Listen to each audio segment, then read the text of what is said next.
Tonight we have an event with Thaddeus, Squire. Thinking about how we manage, how we improve, how we grow the public good, social good sector in this country in particular. How do we balance this public-private dichotomy? This is the age-old philosophical question of the individual versus society, the power of individual radical vision and the greater good. And how do we balance those two forces? It's not necessarily an either or. It's not the sort of Hunger Games, Game of Thrones, one versus the other. It's a both and conversation, but it's a very complicated both and conversation.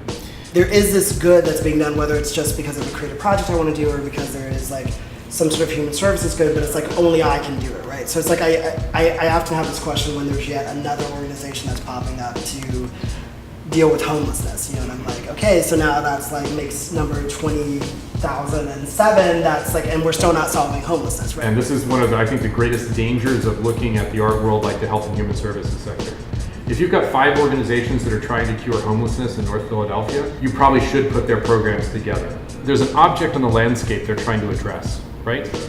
And in arts and culture, it's much more profoundly idiosyncratic and endogenous. So it's completely different economics as a classic game theory model that is the theoretical underpinning for the tragedy of the commons. If you've got something out there, the only thing that can prevent that from being consumed to death is either private corporate interest or some sort of government regulation.